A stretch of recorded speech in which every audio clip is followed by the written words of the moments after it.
Jogja sering menjadi tempat incaran untuk para wisatawan, bukan hanya dari lokal saja, bahkan dari mancanegara. Tapi kali ini ada cerita yang berbeda tentang Jogja.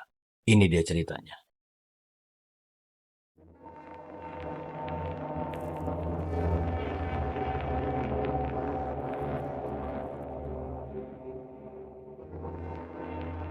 Oke, cerita kali ini datang dari sebuah keluarga. Keluarga ini mau nganter ibunya untuk periksa, kontrol, pasca operasi. Nah, sebuah keluarga ini datang dari Jawa Tengah, tepatnya Purwokerto. Nah, besok adalah jadwal ibunya kontrol ke rumah sakit yang ada di Jogja. Oke, singkat cerita mereka bersiap segala macam. Akhirnya berangkatlah sore hari. Kenapa mereka mutusin berangkat sore hari? Karena periksanya besok pagi. Jadi hari ini berangkat sore sampai sana malam. Mereka cari penginapan yang dekat rumah sakit agar aksesnya nggak terlalu ribet lah gitu. Jadi besok paginya bisa kontrol. Oke, mereka berangkat nih dengan tiga orang cewek, satu orang cowok. Dari tiga orang ini, satu adalah ibunya yang bakal kontrol nih di rumah sakit. Dua adalah kakaknya. Yang satu si cowok ini adalah drivernya. Ini bukan kali pertama mereka bolak-balik dari Purwokerto ke Jogja ke tempat rumah sakit itu. Udah beberapa kali karena si ibunya sendiri ini sehabis operasi, jadi ada jadwal kontrol lah gitu. Oke, mereka berangkat ya kan dengan rute yang seperti biasa awalnya kayak gitu. Nah, di jalan ini mereka dari awal perjalanan itu memang udah ngerasa ada keanehan sebenarnya. Kayak rasa yang cemas, was-was. Tapi yang ngerasain itu hanya si tiga orang ini, driver dan dua orang kakaknya. Ngerasa cemas, ngerasa apa ya? Udah nggak karuan deh rasanya gitu. Kayak emosi, kayak apa gitu. Kebetulan si ibu ini orangnya rajin ibadah, rajin zikir gitu kan. Si ibu ini umurnya udah sekitar di atas 60 tahun. Di dalam mobil itu si ibu itu kan sering zikir selama perjalanan, yang namanya orang tua gitu kan. Zikir, suaranya itu kedengeran gitu. Suara zikirnya dia tuh ya kayak astagfirullah, astagfirullah kayak gitulah. Nah, si tiga orang ini nih, si tiga orang anaknya ini risih ketika mendengar si ibunya selalu zikir di jalan. Mereka nggak ngomong, tapi dalam hatinya kayak berisik banget sih ini kayak gitu. Mereka ngerasain kayak gitu tuh. Oke, perjalanan terus akhirnya berhenti di suatu tempat itu di sebuah alun-alun. Alun-alun itu kalau nggak salah alun-alun Kutoarjo. Mereka berhenti di situ pas waktunya maghrib, mutusin buat istirahat, sholat segala macam, ngopi kayak gitu. Di situ mereka mulai ngobrol dan mulai terbuka nih. Si tiga orang ini nih, si tiga orang anaknya ini ngobrol. Kok ngerasain kayak aneh ya? Kok kita ngedenger ibu kita jikir, berdoa sepanjang jalan, kok kita risih? Gitu kan. Nah, tiga-tiganya ngerasa kayak gitu nih. Iya juga ya, kok risih ya? Kenapa gitu kan? Wah, gitu, ada yang nggak beres nih kayak gitu. Akhirnya, oh ya udahlah, jangan diiniin lah gitu. Kita lanjut aja. Gitu kan. Oke, singkat cerita nih, mereka ngelanjutin perjalanan, gitu kan. Mereka lanjutin ke perjalanan dari alun-alun Kutoarjo ini, jalan menuju Wates. Nah, sebenarnya rutenya mereka itu memang harus lewat Wates. lewat Wates, kalau nggak salah Jalan Baru atau lewat pesisir pantai Ambal. Nah tiba-tiba si driver ini punya ide sendiri nih, buka map gitu kan. Padahal dia sendiri tahu jalannya. Tiba-tiba dia buka map pengen tahu. Buka map ya kan, ngelihat ada map itu pasti nunjukin dong ada jalur cepat, ada jalur lambat kayak gitu kan. Ngelihat nih, di map ada jalur cepat nih. Bisa durasinya bisa lebih cepat 1 jam lah. Tertarik dong dia. Nah, sampailah ketemu pertigaan yang harusnya ke kanan itu ke Wates, lurus itu adalah ke alun-alun Purworejo. Nah, tapi si driver ini milih untuk ke alun-alun Purworejo. Karena si map jaraknya lebih cepat itu ngelewatin alun-alun Purworejo. Si tiga orang ini, ibunya, kakaknya itu dua, mereka kan memang nggak tahu jalan juga kan gitu, nggak pernah merhatiin jalan ini lewat mana, yang penting sampai. Tapi ada yang notice nih, satu orang kakaknya, perasaan kita nggak pernah ya lewat alun-alun ini gitu kan. Iya nih, kalau di map ngeliat rutenya kayaknya lewat sini lebih cepat gitu kata si driver. Cuma si kakaknya ini notice karena di alun-alun Purworejo itu ada gambar wayang, wayang lambang wayang kulit gitu loh, yang segitiga. Si kakaknya ngomong gini, aduh wayang nih gitu kan. Cuma gitu doang, nggak bilang wah kalau ngeliat wayang tuh kenapa kenapa gitu, nggak ada. Nah tiba-tiba si map itu entah kenapa ngaco. Jadi di alun-alun itu mereka muterin alun-alun selama 3 kali gitu kan. Muter situ lagi ke situ lagi, dan si kakaknya kerasa nih, kok kita muter-muter di sini terus, udah 3 kali nih muter di sini. Iya juga ya gitu. Waduh. Nah itu si kakaknya bilang, saya dari awal pas ngeliat ada gambar wayang, mulai kayak nggak tahu kenapa dia ini ngerasa aneh gitu, ngerasa wah ada yang aneh nih gitu kan. Oke lah, bacaan aja deh gitu kan. Mereka bacaan dalam mobil, akhirnya si map nih bener nih nunjukin lagi nih ke rute yang memang rute lebih cepat. Terus diikutin jalannya, terus aja dari mulai jalan itu gede gede, rame, banyak kendaraan yang lain gitu, sampai kendaraan tinggal satu mobil dia doang.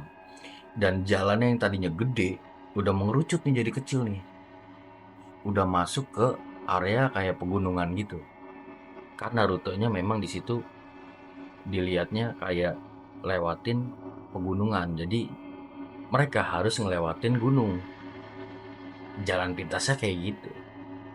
Mereka belum ada perasaan kayak oh ini salah nih, ini kok aneh nih gitu, nggak ada. Mereka masih lanjut aja sampai jalan itu bener-bener sepi, kanannya itu jurang, kirinya itu tebing, mereka masih jalan aja gitu. Tapi di saat masuk pegunungan kayak gitu kan, internet sinyal pasti ngaco, si map sendiri pun ngaco, udah jalanan itu udah nggak putus-putus akhirnya. Nah si driver ini ngerasa kok kayaknya ini jalan nggak ada habisnya ya. Coba berhenti deh, berhenti. Dan rundingan di situ udah sempat mikir buat udah deh balik lagi. Kita ke jalur normal aja deh yang biasa kita lewatin kayak gitu. Oke lah, mutusin buat muter balik nih. Muter. Tapi si driver ini masih penasaran. Masih penasaran untuk ini jalan bener deh kayaknya gitu kan. Akhirnya dia berhenti ngelihat ada orang nih, bapak-bapak sama anak kecil lagi jalan. Sedangkan di situ yang mereka lihat itu nggak ada pemukiman, cuma ada tebing sama jurang. Nggak ada curiga, nggak ada apa, mereka berhenti nanya sama si bapak itu. Nah, yang nanya adalah satu orang kakaknya yang duduk di depan. "Pak, punten, kita mau nanya, ini bener nggak jalan sini bisa tembusan ke Jogja, ke rumah sakit ini?" Gitu. Si bapaknya bilang, "Oh iya bener, memang sini jalurnya, di sini bener, nggak salah kok, ikutin jalan aja nanti," gitu. Tapi si driver ini notice sama si anak kecil nih. Si bapak ini kan sama anak kecil. Si anak kecilnya itu cuma diem dengan pandangan kosong ke depan, cuma bengong aja kayak gini. Si bapaknya interaksi sama kakaknya, si anak itu cuma bengong dan mukanya pucat, men. Muka pucat, pandangan kosong. Si driver ini notice nih, kok itu anak kecil kayak gitu ya? Kenapa?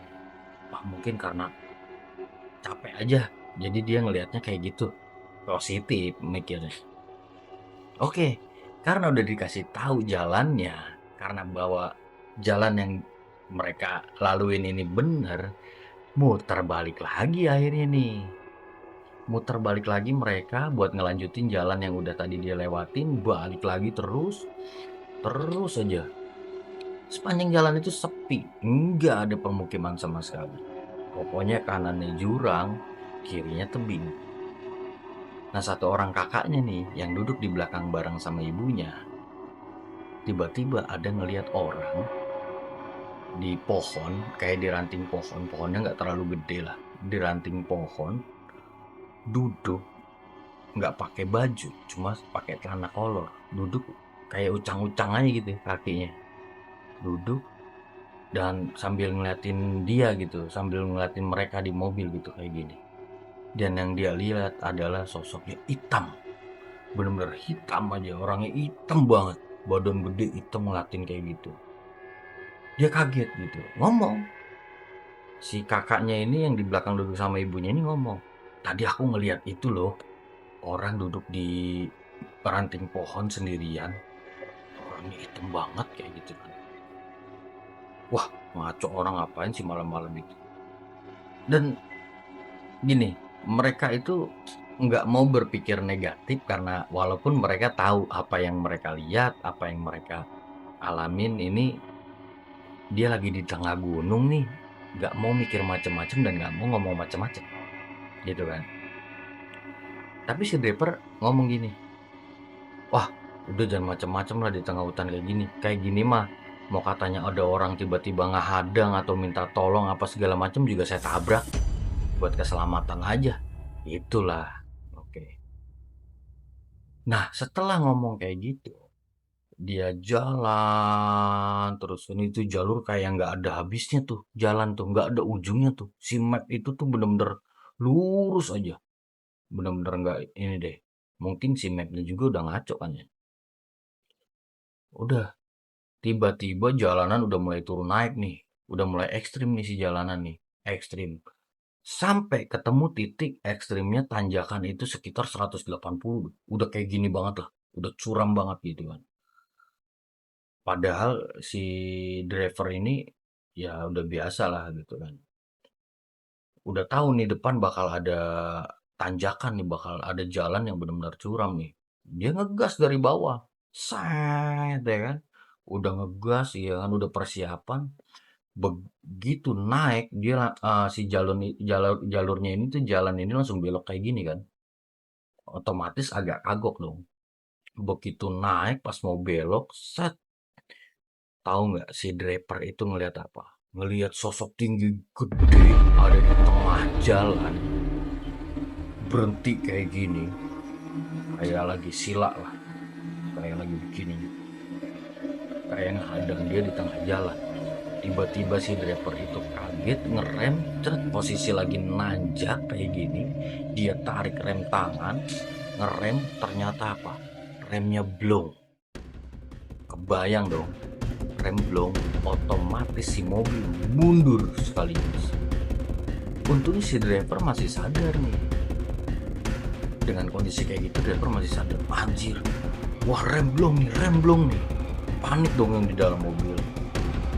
Dengan sadarnya si driver, wah ini kalau sampai jatuh ke kanan masuk jurang, mati semuanya. Akhirnya si driver inisiatif dengan mundur sekaligus dengan rem blong kayak gitu. dia banting ke kiri untuk si mobil itu tabrakin ke tebing. Nah ternyata eh, pilihan si driver itu tepat, dibanting kiri, set ya kan. Ternyata sebelum tebing itu ada jalan air lumayan gede lah, kayak selokan gitu lumayan gede. Mobil itu bannya nyangkut di situ, jeder, nggak sampai mentok ke tebing, tapi si mobil itu mentoknya adalah ke tonggak, ke patok jalan. Ada yang patok itu dari kayak dari cor-coran gitulah, patok. Jeder, nabraklah si mobil itu sampai si tonggak itu tembus ke dalam bumper belakang, dan nggak karuan, keadaan mobil tuh udah ringsek belakangnya. Wah udah di situ mereka udah, aduh ini mobil hancur nih gitu kan. Udah panik mereka, dan di situ kan nggak ada orang sama sekali, mobil nggak bisa dibuat di apa, dinaikin lagi dari bannya yang gantung di selokan itu, susah. Posisi cowok sendirian, ya kan, bingung dong. Dan tiba-tiba ada bapak-bapak nih datang bawa motor, teh tiba-tiba datang. Kenapa mas gitu? Kaget dong. Pak ini saya, mobil saya kayak gini pak, tadi nggak kuat nanjak gitu. Si driver ini nggak cerita sebenarnya kenapa gitu, nggak kuat nanjak gitu. Emang mas mau kemana? Saya mau ke daerah Jogja pak, mau ke rumah sakit ini kayak gitu kan. Oh, kenapa lewat sini? Iya pak, kita ngikutin map. Waduh, yang bisa lewat sini itu hanya penduduk situ aja, hanya pribumi aja yang udah tahu medannya, gitu kan. Kalau orang-orang luar mah jarang pak lewat sini, apalagi malam. Aduh, di situ udah mulai. Iya pak, ini salah kita ngikutin map. Terus mobilnya gimana nih? Iya pak, mobilnya gantung nih, bannya nggak bisa nih buat itu. Ayo saya bantu si masnya naik ke dalam mobil. Saya bantu. Lu percaya? Ini orang ngebantu cuma dengan tangan kosong. Mobil keadaannya ngegantung, mobil berat dong. Tiba-tiba dibilang, ayo mas digas pelan-pelan. Mobil itu diangkat men dari belakang. Mobil itu diangkat. Diangkat sama dia, ayo mas digas sambil dorong. Diangkat dan dinaikin bannya ke atas, jebret. Akhirnya mobil itu bisa normal lagi. Di situ belum kepikiran nih. Mereka belum kepikiran bahwa si orang ini kok kuat banget ya gitu. Nggak ada, belum ada kepikiran. Udah akhirnya karena mereka cuma seneng mobilnya bisa jalan lagi, si bapak itu juga nyaranin bahwa udah mas mending balik lagi aja, jangan lewat sini, jadi terusin nggak akan beres, mending muter balik deh. Iya pak, saya juga mau muter balik aja. Akhirnya si kakaknya ini inisiatif buat ngasih duit nih buat si orang itu, entah berapa gitu, buat tanda terima kasih, dan diterima men, diterima. Oke lah, singkat cerita mereka mau muter balik nih, rencana mau balik lagi, tiba-tiba tahu nggak yang mereka lihat? Orang datang banyak nih. Ternyata di situ banyak pemukiman, di atas tebing itu banyak pemukiman, dan posisi terperosoknya si mobil dia pun nggak jauh dari gang. Di situ ternyata ada gang-gang pemukiman. Heran dong di situ. Kok bisa jadi banyak orang ya? Terus orang-orang itu pada kaget, kenapa mas? Kenapa pada nanya kayak gitu? Dan heran nih, si bapak-bapak yang tadi udah nolongin dia itu nggak ada, hilang nggak tahu kemana gitu. Oh iya, mereka cerita lah, ini tadi nggak kuat nanjak ini. Iya mas, mending balik lagi mas. Di situ udah mereka nggak mau banyak ini, akhirnya mereka balik lagi kan, balik lagi buat ke jalan. Udah deh, kita mau ngambil jalan yang biasa kita lewatin aja, kita balik lagi. Sedangkan itu jalan udah jauh banget. Mereka nempuh jalan dari mulai si alun-alun Purworejo ini aja sampai ke gunung itu sekitar 1 jam lebih, 1,5 jam, hampir 2 jam bahkan. Lama banget itu udah, gitu kan. Mereka mutusin muter balik, bacaan segala macam dalam mobil. Ternyata dari atas mereka turun sampai ke alun-alun itu, percaya nggak, Meg? Yang awalnya mereka berangkat ke situ 1 jam lebih bahkan 2 jam. Ketika mereka turun dari atas ke bawah ke alun-alun cuma sekitar 15 menit men. Wah di situ aja udah kaget kan. Ih kok cepet banget ya. Tadi kok kita kerasanya lama ya gitu. Ternyata mungkin mereka udah dibawa ke alam lain. Dari omongan yang awal tadi kita tarik lagi. Si supir ini agak sompral. Karena ngomong, kalau ada orang di depan jalan mau ngeberhentiin mau apa, tabrak aja lah. Ini buat keselamatan, takutnya begal atau segala macam namanya di tengah gunung gitu kan. Nah, ternyata dijegatlah di pas tanjakan itu. Akhirnya kejadian mobilnya kayak gitu.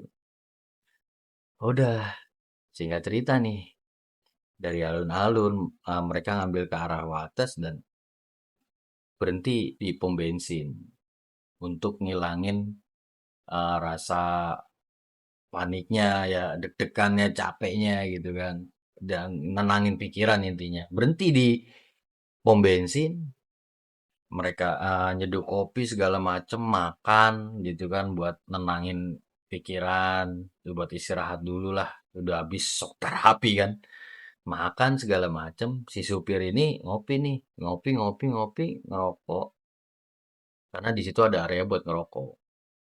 Ngerokok, muterin mobil nih, karena si driver ini mikirin mobil, aduh hancur banget nih mobil gitu. Muterin mobil, ngeliat ke belakang, dan percaya nggak men? Saat si driver ngeliat posisi hancurnya mobil di awal, ya kan, yang kena tonggak itu, bumper hancur. Ketika dia di pom bensin, dia ngeliat ini muter ke belakang itu mobilnya utuh men. Gak lecet sama sekali.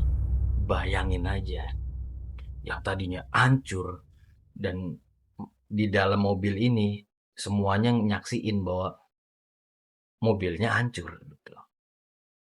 Si driver kaget nih, tiba-tiba teriak nih, ini mobil kok bisa utuh lagi ya gitu.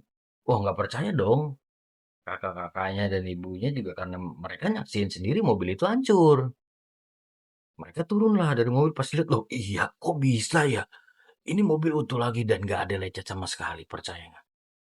Itu aneh banget men. Wah udahlah, wah ini memang nggak beres nih. Tapi alhamdulillah deh mobil jadi utuh lagi. Ada senangnya nih gitu kan, karena si mobil itu utuh lagi gitu. Wah, udah deh singkat cerita mereka beres makan, beres ngopi, udah ngelewatin jalur yang bener, ya kan. Nyampe lah mereka di lokasi. Sebelum ke rumah sakit, mereka di penginapan. Dan di penginapan ini pun nggak cuma sekali dua kali mereka nginep di situ. Udah beberapa kali dan akhirnya mutusin buat nginep di situ lagi karena di situ akses yang paling enak dan paling dekat sama rumah sakit. Sampailah ke penginapan, mereka nyari kamar, dapat kamar kosong dan kamarnya adalah kamar yang sama dari kamar-kamar sebelumnya yang dia nginep di situ. Ih, kita dapat kamar yang sama lagi ya, gitu. Kok kamar ini selalu setiap kita kesini selalu kita yang dapat gitu. Kamarnya lumayan gede, jadi mereka hanya sewa satu kamar pun cukup buat mereka tidur berempat, gitu kan.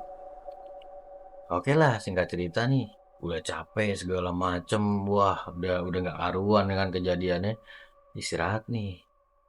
Yang istirahat ada duluan adalah driver, ibunya dan kakaknya yang tua dan kakaknya yang agak muda ini mereka karena dia belum bisa tidur main handphone segala macam, ya kan. Di kamar itu, jadi kamar itu ada dua pintu, pintu depan dan pintu belakang. Pintu belakangnya itu, jadi pintunya itu ada kacanya, kayak kaca transparan tapi burem gitu. Kacanya gede, jadi si pintu itu lebih banyak kacanya lah dibanding kayunya. Kacanya gede dan itu transparan tapi buram. Jadi misalnya ada orang dari luar berdiri di depan kaca itu pasti ada kelihatan bayangannya gitu. Oke lah, dia nggak bisa tidur main handphone dan tiba-tiba si kakaknya itu ngedenger suara nangis men. Suara cewek nangis ngerintih. Wah, kedengeran banget deh sama dia. Dia coba nyari-nyari dan dia nggak mau panik gitu kan. Dan dia ngeliat men, ada sosok berdiri di pintu. Di kaca itu kelihatan, di balik kaca. Ada sosok berdiri pintu dengan kelihatan dengan sosok rambut panjang, bajunya warna merah. Dan dari situ dia nggak ngerasa awalnya takut, dideketin lah sama dia, dideketin ke arah pintu itu, didengerin bahwa memang suara nangisnya, suara rintihannya dari situ. Kaget dia, kaget dia langsung melompat ke kasur ngebangunin si kakak dan si ibunya ini gitu kan. Kaget, tapi yang bangun si kakaknya nih, kakaknya dia bangun. Kenapa gitu kan? Aku ngeliat itu di pintu, apa sih gitu kan? Itu kayak ada yang berdiri di pintu nangis gitu. Pas kakaknya melek melihat, kakaknya pun ngeliat men, bahwa itu ada yang nangis ngerintih, ada yang berdiri di situ. Jadi pintu belakang itu keluarnya adalah balkon gitu kan. Wah, udah nih. Wah gila, serem banget gitu kan.